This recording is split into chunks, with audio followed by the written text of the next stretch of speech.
now! Hello, this is Billy Cord from the Nostalgia Mall, and welcome to the second video for Nostalgia Mall Christmas 2018.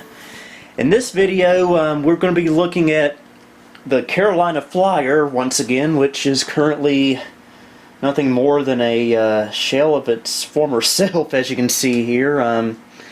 There's no motherboard, no hard drive, nothing like that in there. All that's in the case right now is the power supply, the two optical drives, and the floppy drive.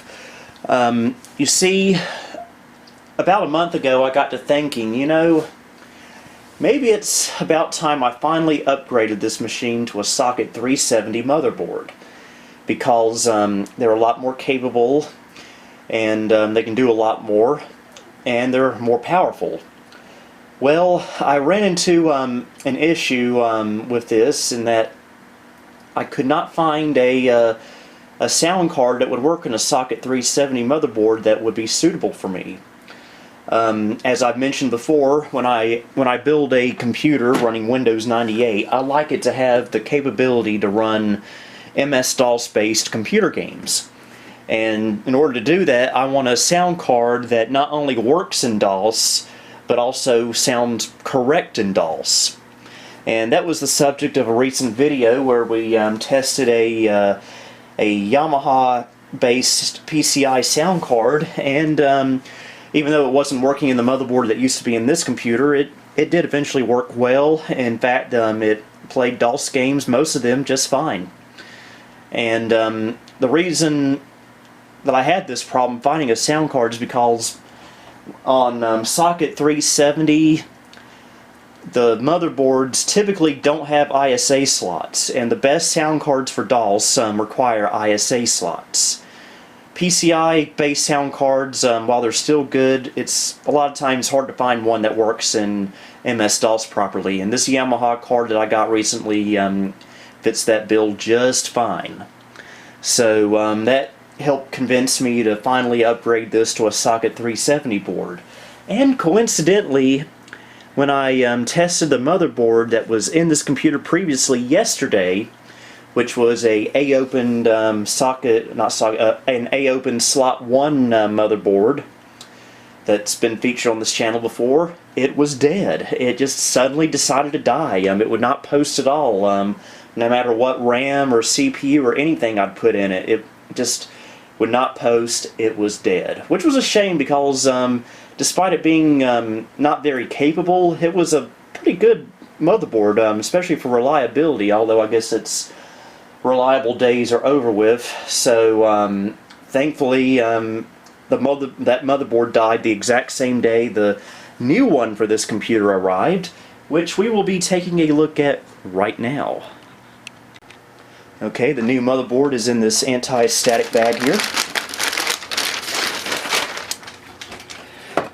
This is the Intel D8153. No, let me start over. This is the Intel D815EEA socket 370 motherboard, released sometime around 2000 or 2001. And when I was looking for socket 370 base motherboards on eBay, not only was this the most affordable one available at the time, this was also the nicest one that I could find, especially for that price. Intel boards are typically really good, especially from this era. It's has an 815 chipset on it. Has this whatchamacallit connector here. And I already added some RAM to it when I got it yesterday. It's, I believe, 256 megs of RAM, which to me is the perfect amount for a Windows 98 system. And of course there's our socket, which we will be populating shortly.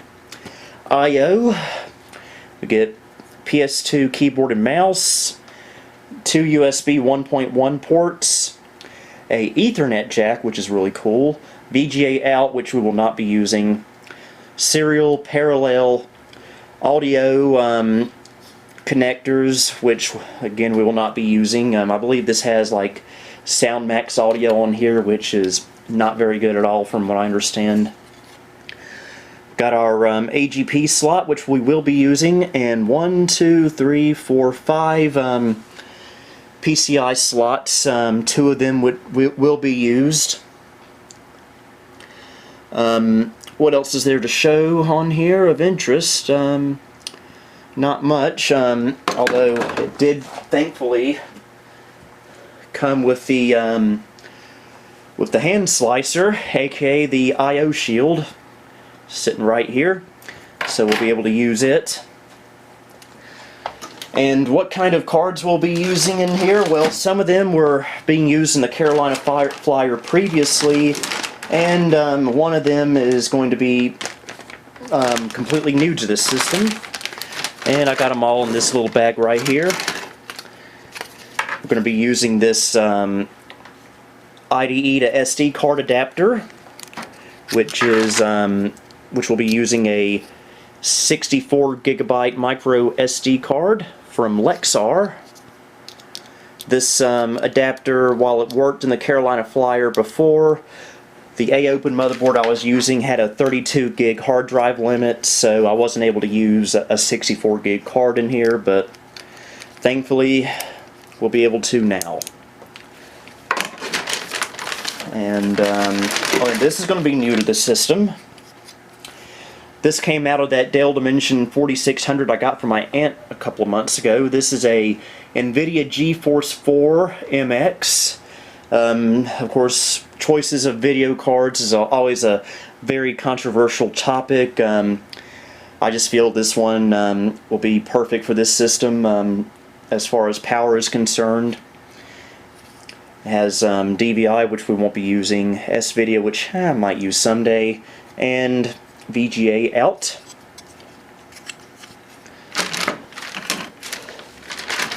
The aforementioned sound card, which we exclusively looked at in a previous video. Hopefully it'll work in this motherboard. I was in the A-Open board, it was not a fan of it. And a PCI Ethernet card, which we will not be using. I stuck it in here because I forgot this new motherboard has onboard Ethernet, so we'll just set this aside for future projects. For those curious, this is a 3-COM card, Fast Etherlink XL. These are very, very good PCI Ethernet cards, very compatible with just about every operating system. If you can get a hold of one of these, I highly recommend it. I've got like 2 or 3 of these. So, let's take a look at the CPU we'll be using.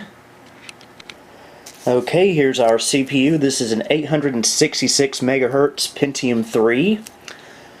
I could have gone with a 1 gigahertz model, which I probably will put in here someday in the future, but I was kind of in a hurry to get a CPU, and this one looked powerful enough for what I do, and it was at a very, very, very reasonable price, so this is what I decided to go with. It may not be the most popular choice, but hey, it'll work, trust me.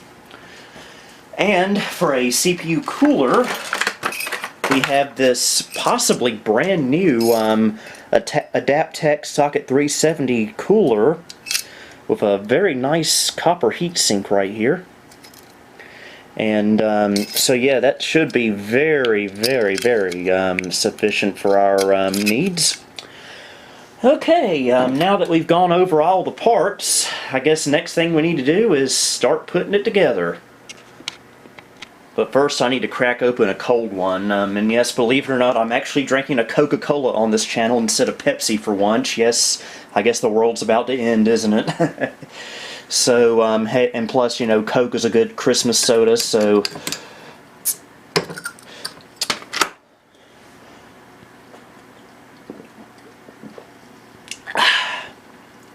This is not endorsed by Coca-Cola, by the way. Anyway, on to the build. Okay, first order of business is we gotta install our CPU. So, here's our CPU. Let's go ahead and release the latch. And we have to be careful with this. This is a plastic lever right here, which can easily be broken, and if it does get broken, well, party's over. Alright. I've never installed a socket 370 CPU before. Yes, I know I'm pathetic, aren't I? Okay, gotta figure out which way it goes. I think it goes this way.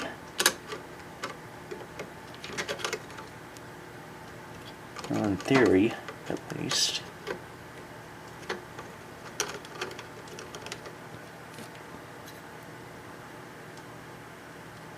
Well, party's over, folks. A pin just broke clear off of this CPU. I'm going to have to order a new CPU. So this computer is not going to be built today. You think I'm happy, folks? Well, I'm not.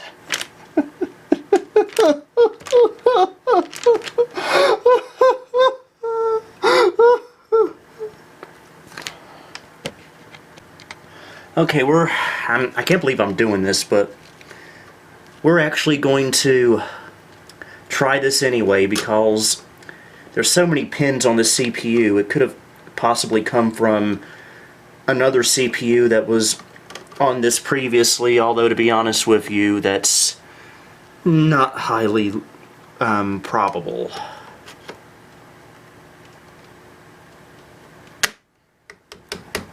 Okay.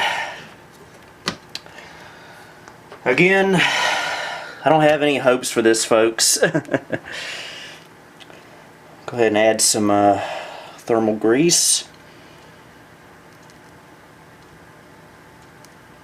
Little dab will do ya.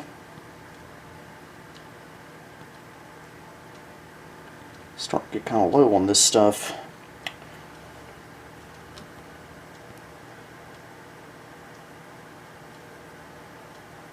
Okay.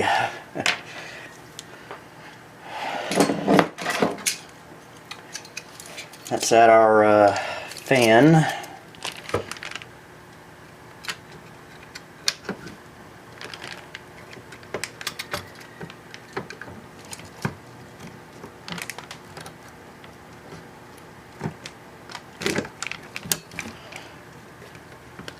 Let's take this stick of RAM out first.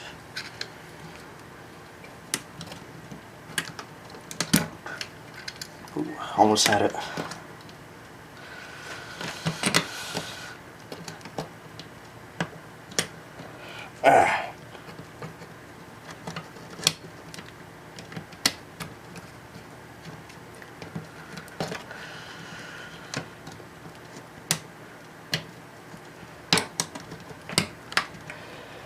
To be fair,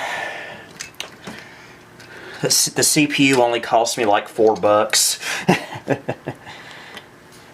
Okay, is there a special connector for the CPU fan? No, I can just plug it right here. Okay, again, I have my doubts that this is going to work. So let's put this over on my test bench and just test it, just for the heck of it. Ladies and gentlemen, what you're witnessing is nothing short of a miracle. The computer, or the motherboard, I should say, just posted. Either that pin was not needed, or that pin was from some other CPU that was on that board at a former life. And yes, I know I shouldn't be running it like that. I'm prepared for all the comments calling me a fool, but hey, it's working. And I'm not sure what this serial presence detect thing is all about.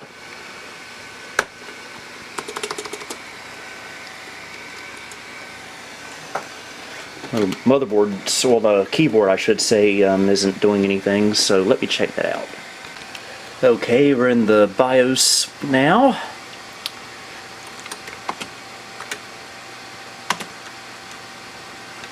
I'm really not sure what that does. The date's right, even though I actually did put a new CMOS battery in here. The time is a little bit off though. Okay, that looks good.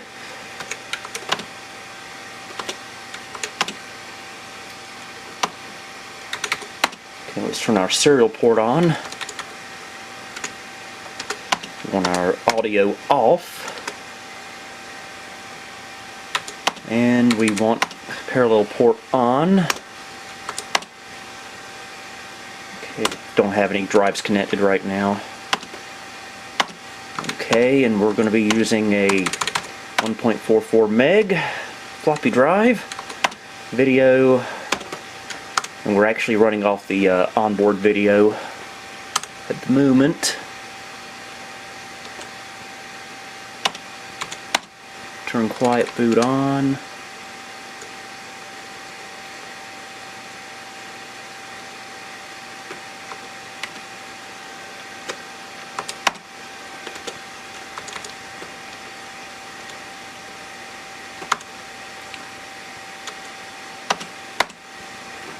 Save our changes. One of that message is going to come back up again at post. I hope not.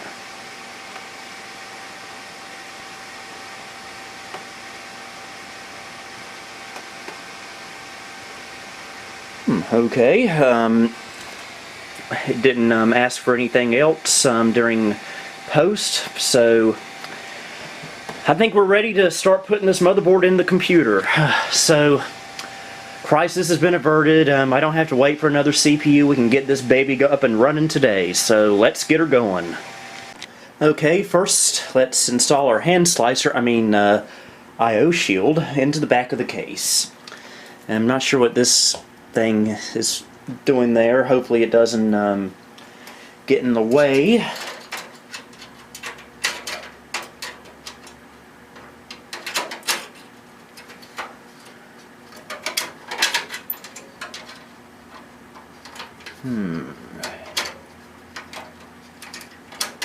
This is an odd one. It's not wanting to stay put.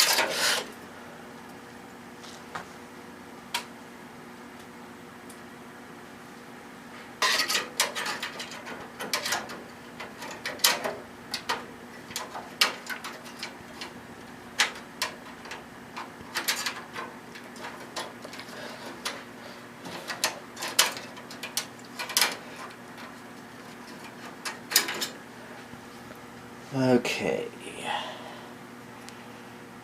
what is the deal?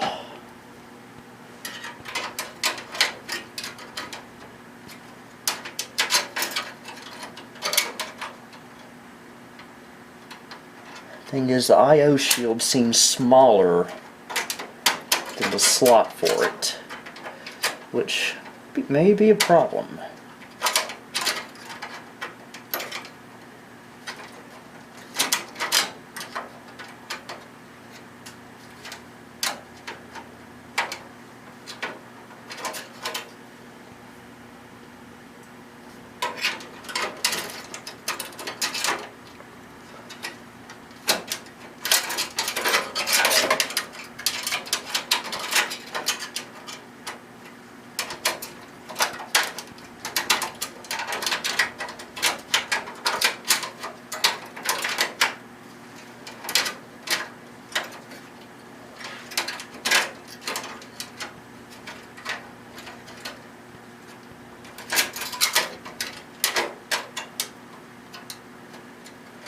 I begin to think this motherboard may have actually been in some kind of pre-built OEM system, and this might be a proprietary I/O shield, which if that's the case, we ain't going to be able to use it.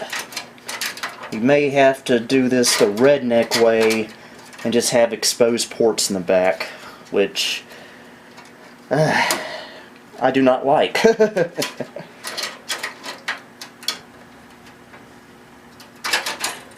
Okay, it was kind of stable there, but not really.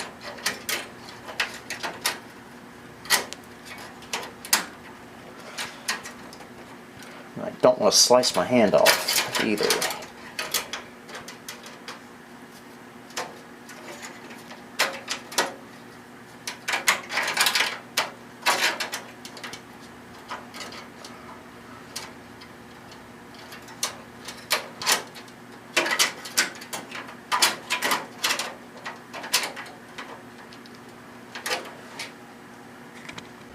Well, we're not going to be able to use the I/O shield.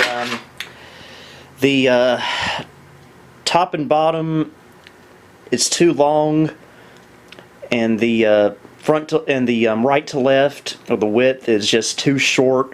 I think this was meant for a proprietary case design. So we're gonna have to do my least favorite thing in the world when it comes to building a computer and not use the I/O shield. Oh, I hate doing this.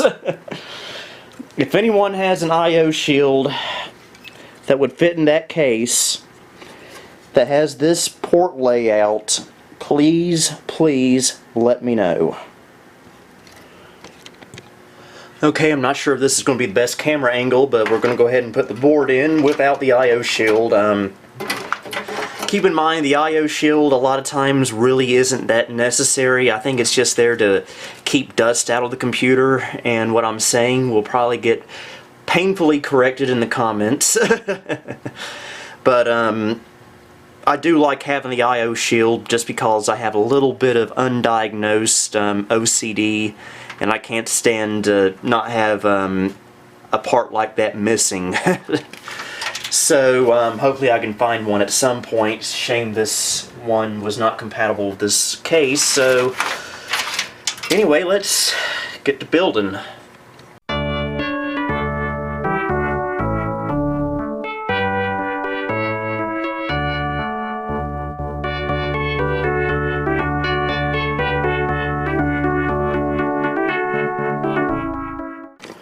Alright, motherboard is screwed in, and it's coming together and looking pretty nice, so like, except for that. Yeah, that's gonna bother me, but at least it'll be facing the wall and I won't have to look at it too much. But anyway, I've actually only got a couple minutes to do this, but I'm gonna go ahead and put in a couple of things. So I gotta leave in a little bit and take care of something. I'll go ahead and put in our hard drive, or in this case SD card. Plug it into the primary IDE channel.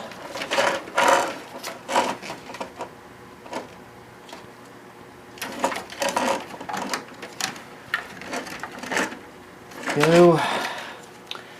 And for power, we'll just give it a standard size Molex plug.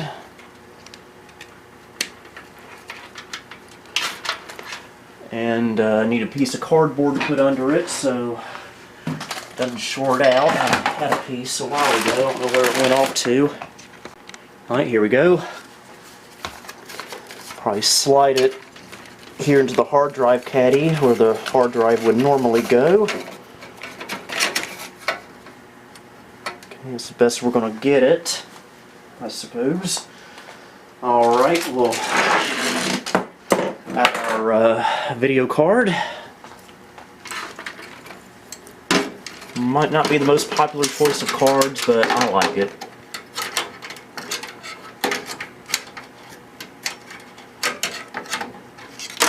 Okay, I have to take this blank out.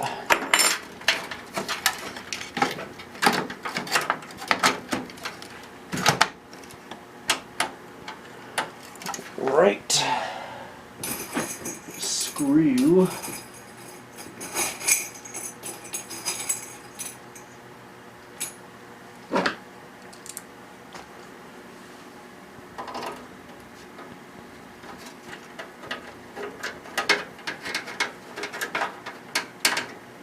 Alright, got a good video card in there now, and what time is it? Okay, we will resume this once I go take care of a quick little errand away from the house, so I'll be right back, but with the magic of video editing, it'll be instantaneous for you. Okay, I'm back. Off camera, I went on ahead and plugged in the front panel headers. That's something I actually forgot to do earlier, so I went ahead and did that off camera because that's not really exciting. I even was able to find a front USB header on this motherboard, which is great because this case has front USB ports, and I've never really been able to use them on this case before because all the motherboards that have been in this case, not counting my modern day case I had in here for a short time, did not have front USB headers, so these went completely unused, unfortunately. Unfortunately, also, the front audio connections will not be able to be used on this motherboard, which is no big deal. So, anyway, back to installing cards. Now we just need to install the sound card. Okay, first let's connect our CD audio.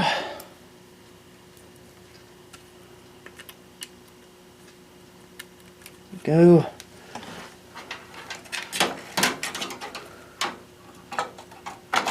And we'll connect it right here.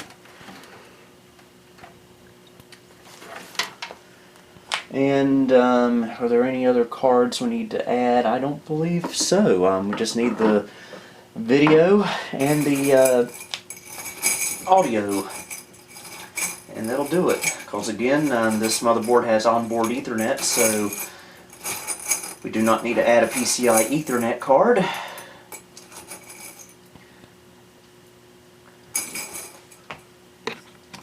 Do I dare say it? Are we complete? I do believe we are. So I think we're ready for our first in-case power-up, just to see if everything is connected properly. And off camera a little bit, I might do a little bit of cable management, but in an older case like this, you can really do but so much. So anyway, let's go ahead and get it tested. And I just realized I forgot to plug in the rear case fan. I'll take care of that. Before we power it up, I just want to show the rear I/O. Again, I really need to get an I/O shield. And there's our 2 expansion cards. Okay, I believe it's supposed to power on as soon as electricity is supplied to it, so as soon as I turn this surge protector on, it should power up. So, fingers crossed, here we go. And I can already tell the front power LED is not cooperating. And it's booting into the Windows 98 install that was already on that SD card. So that's good. I wonder if I have that okay, the hard drive LED is working. I just need to figure out what's going on with the power. Okay, reset works. Does power switch work? Yes, it does. Alright, let me take care of that front LED and we'll proceed. Okay, got the front LED working properly now, so everything from what I'm seeing is ready to go. All that's left to do is just put the cover back on and screw her in.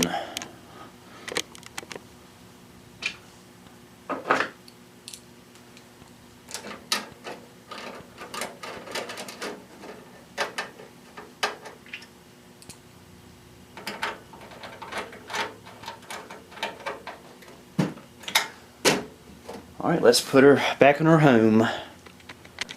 Okay, computer's all hooked up, as you can see down there. Now, I could keep the Windows 98 install that's on the SD card right now, but the truth is, it's not really a good idea because not only have we changed the motherboard, but we've also changed the video card amongst other hardware, so it's just going to be too much of a mess to keep that Windows 98 installed. So, we're going to reload it, reformat and reload with an actual original Windows 98 CD. This is second edition, the best edition of Windows 98 if you ask me. So we'll go ahead and power it on.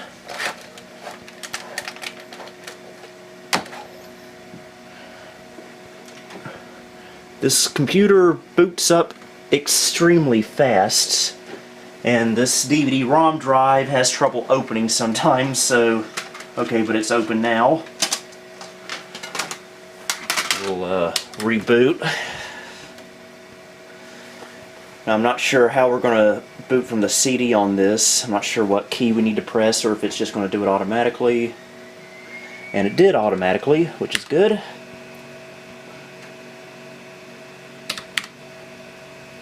We'll start with CD-ROM support. So far, so good. This case has a really nice full-fledged PC speaker built in, but for some reason this motherboard doesn't have the connector for it, so we're going to have to forego that and just use a little beeper that's on the board. Okay, CD is in drive E. Go to the Win98 folder, and we're going to format drive C quick and copy the 98 startup files. It's a 20 gig partition, which is sufficient.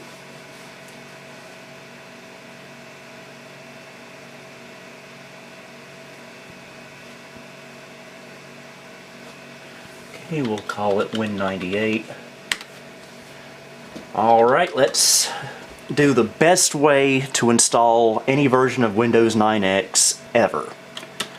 I'm going to make a Windows directory, and we're going to make a options directory within Windows, and we're going to make a cabs directory within those directories, which is where our setup files will live once we copy them from the CD. So we're going to copy E/Win98, and we're copying over. Okay, files are copied, and now we can take our Windows 98 CD out.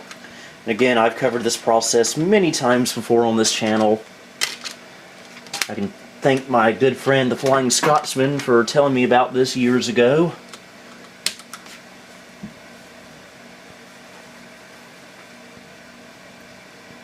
Again, this computer boots up really quick.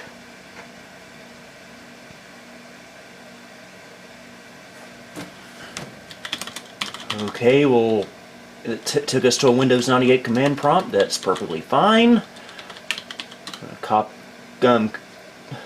Change over to that directory that we made earlier, and we're going to do setup/is. I use the IS switch so we don't have to deal with scan disk. Alright, here's the Windows 98 setup we all know and love. And the way the partition table is set up on this SD card, I've got a 20 gig partition for the OS, which we're installing to right now, and another partition where I keep random files, documents, and game files on. And we do not want to install to Windows 0.000.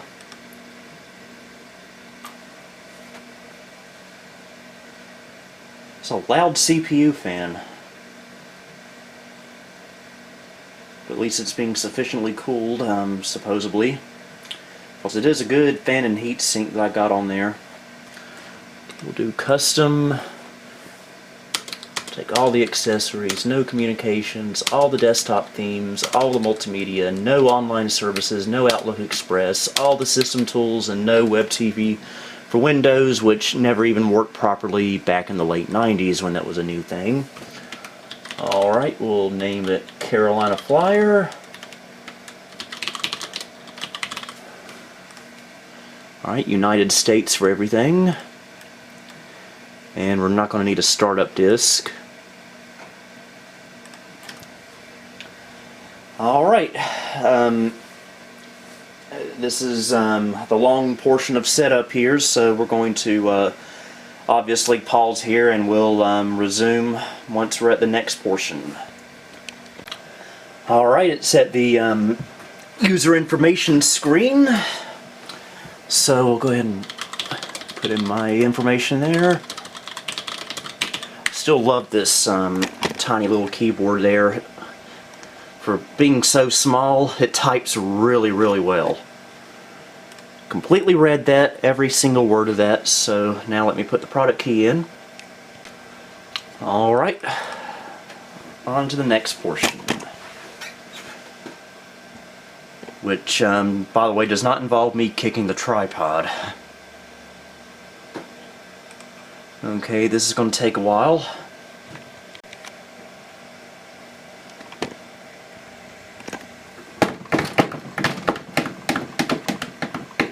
It's a tradition. Get over it. Okay, we're booting in for the first time to actual Windows 98. And just like 98 does, it always wants to install the monitor driver, even though it's really not that necessary. And since this is kind of a newer motherboard for Windows 98 at least, I doubt there will be any drivers, but I do have them downloaded to a USB memory drive. No sound, no high color def, no nothing. But again, I will rectify that. Okay, this is a must-have for Windows 98, the Universal USB Flash Drive driver, which allows you to use pretty much any kind of mass storage device on Windows 98. I got it copied to a floppy disk, and this is available to download for free. Just Google it.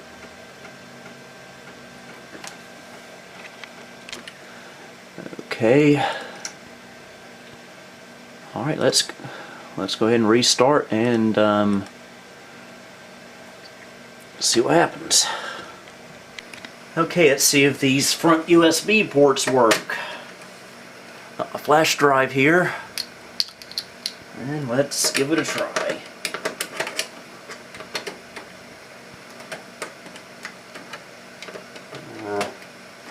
Once I figure out what direction it needs to go.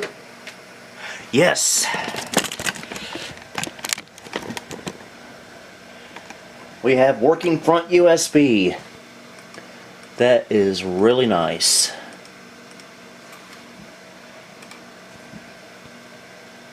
So now we can start installing our drivers very easily.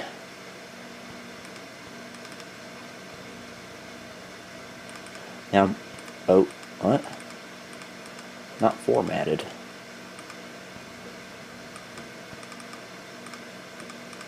Huh.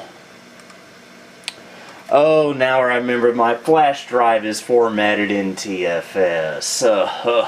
Oh, I'm such a dummy. Oh well. Let me copy these drivers to a FAT32 flash drive. Okay, someday they will find a cure for stupidity, but until then I got the files copied to a FAT32 flash drive. Huh?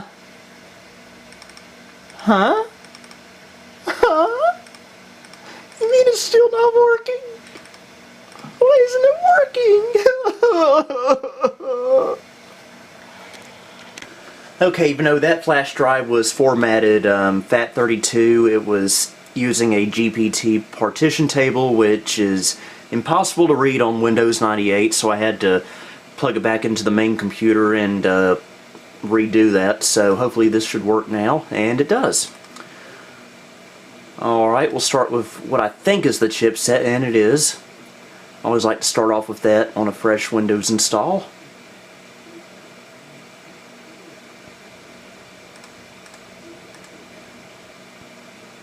And I'll restart later.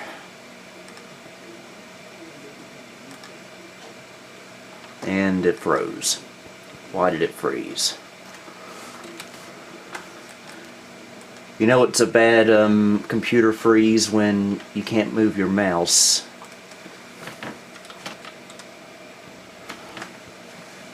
Yeah, it really wanted to restart, I suppose. Okay, it's setting up all the chipset goodies. Something tells me this video is going to be longer than necessary. It's good it's installing all that because Healthy chipset is a happy chipset, as someone once said before they were executed. Okay, chipset is ready to go. We'll go ahead and set up our network. Again, this is USB 1.1, so it's going to be a little bit on the slow side, but it's better than no USB at all, as someone once said before he was executed. Okay, probably have to set that up manually. I think I went to Windows/temp. Go to our PCI Ethernet controller.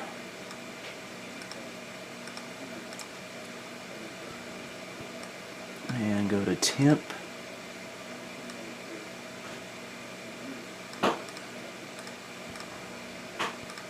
Okay, Intel Pro 100 VE, that's the Ethernet controller we have on here, and it lost its place there, like Windows 9X tends to do. Oh, if I sound kind of soft tonight, it's because I've had a sore throat all day, and let's hope it doesn't turn into a full-on cold. So that would not be fun. And we'll restart later, even though we should have earlier. We'll set our audio up and hope that it doesn't have the same effect that it did on the old motherboard by crashing and burning in ways I'll never understand. And yeah, I know I probably should have just put the card in another PCI slot, but I was planning on getting a new motherboard for this system anyway, so no big deal there. We'll set up our video card.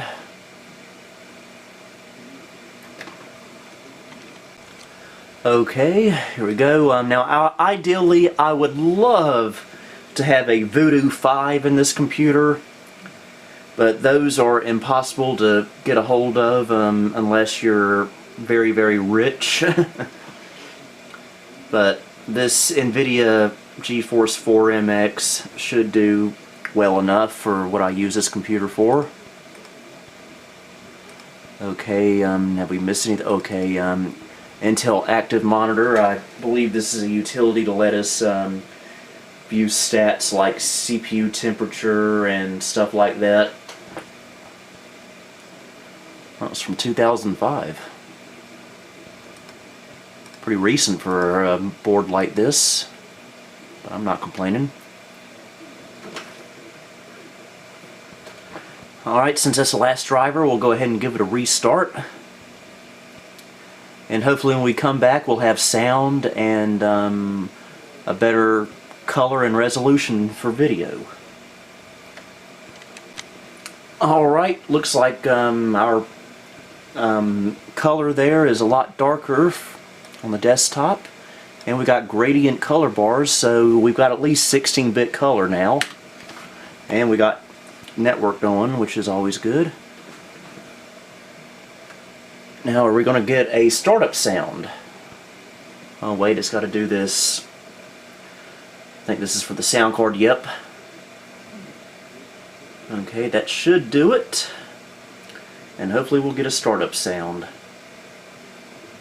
But we got to do the drum thing again.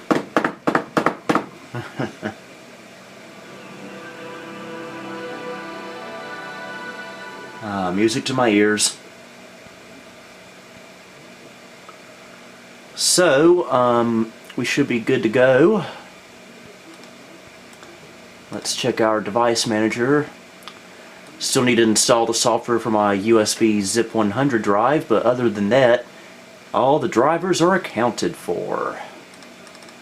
GeForce 4MX. All the chipset goodies. Network, audio,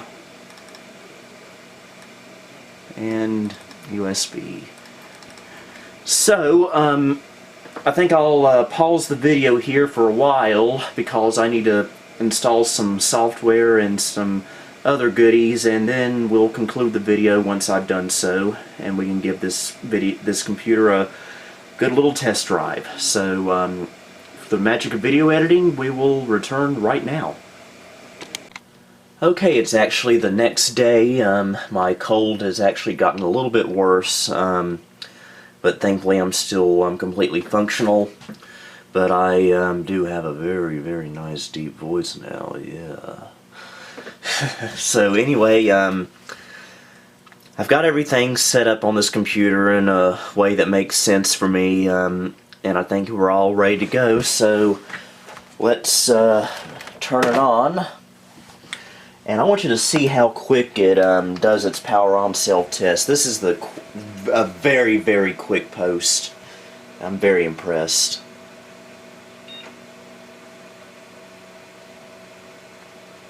See, it didn't even, it posted so quickly the monitor wasn't synced yet. Yeah, got the Plus Pack installed.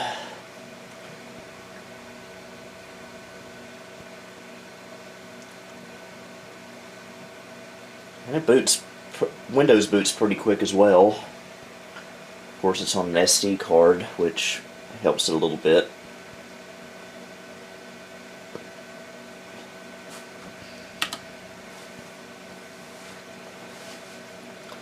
Sometimes it'll connect to the domain, sometimes it won't. There we go.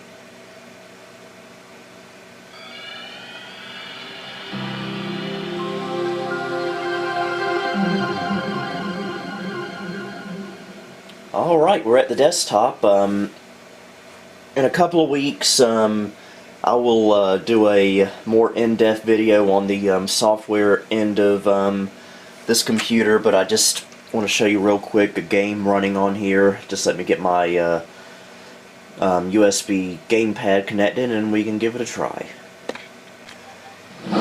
Whoa, it scared me for some reason.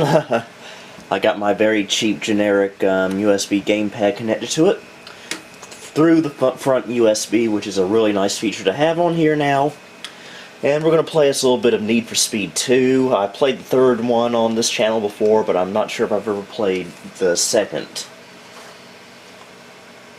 And as far as the sound card goes, I know we were having problems with the sound card in the old motherboard that was in the system before, but so far it seems to be working just fine on here, knock on wood.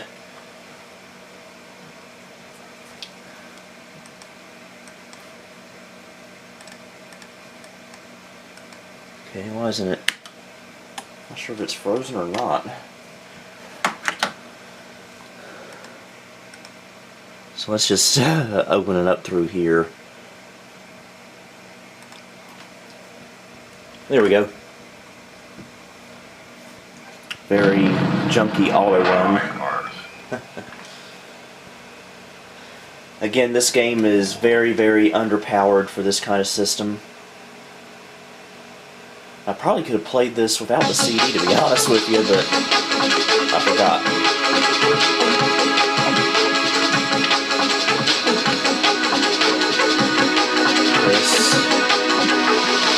The graphic settings are good.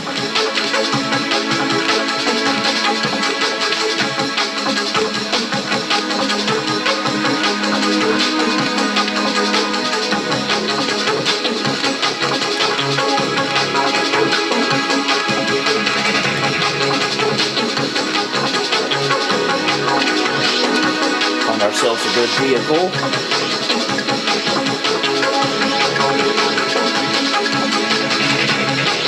Wow, this stuff was pretty futuristic, even by today's standards.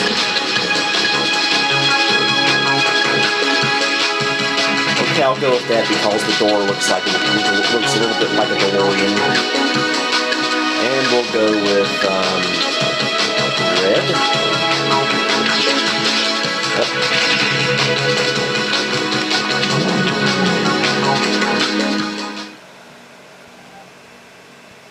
I'm not really a car guy, so I don't know the ins and outs of a lot of these. 3,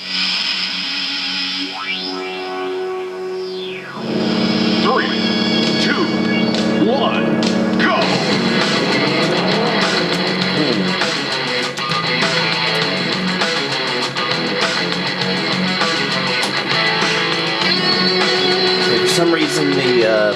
game controller is not working, so let me take care of that. Okay, I got the controller straightened out, I think. 3, 2, 1, go! There we go.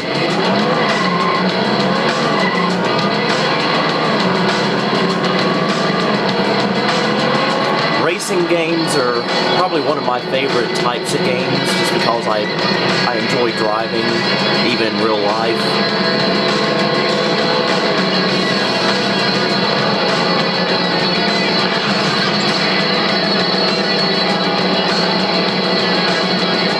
And as you can see, I'm not the best at this, but oh well.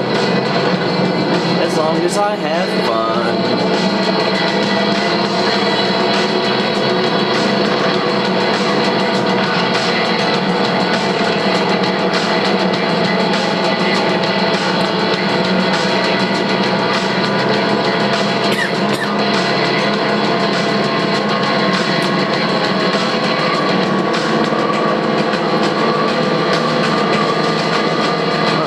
Second place. I don't know how I was able to accomplish that.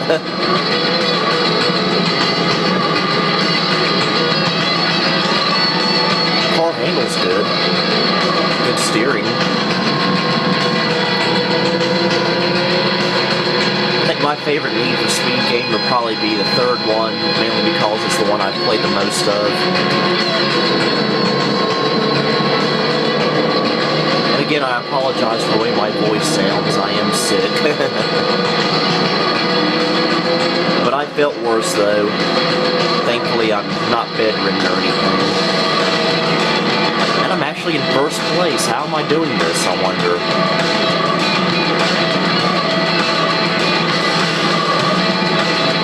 And as you can see, audio is not cutting out. That's why. Next to last lap. Something tells me this video is going to be longer than I anticipated. But I think a lot of it can be sped up, like when I'm putting the motherboard in the case, that can probably be sped up. It froze a little bit there, but no big deal. Keep in mind, as awesome as Windows 98 is, it's still Windows 98, and it can, how do I put this, collapse in on itself at any point in time.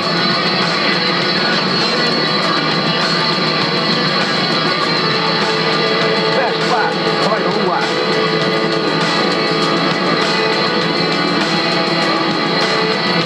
This has a GeForce 4 MX in it, so pretty much any game from the 90s and early 2000s is probably going to play on this computer just fine. And yes, DOS gaming does work on here. I'm not going to show it in this video, but it does work. Only game I'm not able to get to work is Commander Keen 4. For some reason, just doesn't like the sound card. But it's not a game I played that much anyway, so no big deal.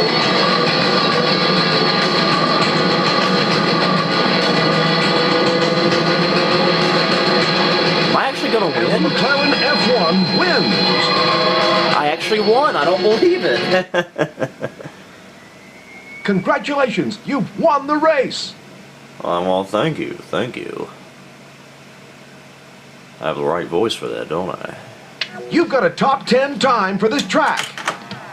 Oh, well.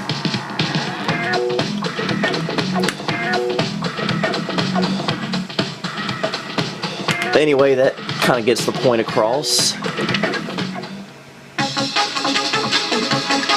We'll exit into Windows there. And I guess we'll go ahead and call this a video. I'm very, very happy with the way this system turned out.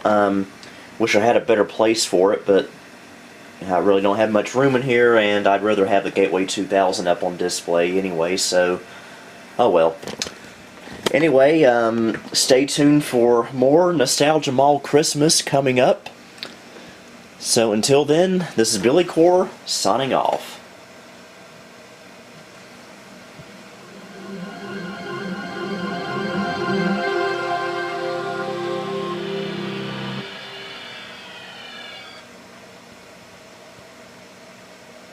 Thank you for visiting the Nostalgia Mall. If you liked what you saw, please like, subscribe, and follow me on Facebook, Twitter, and Instagram.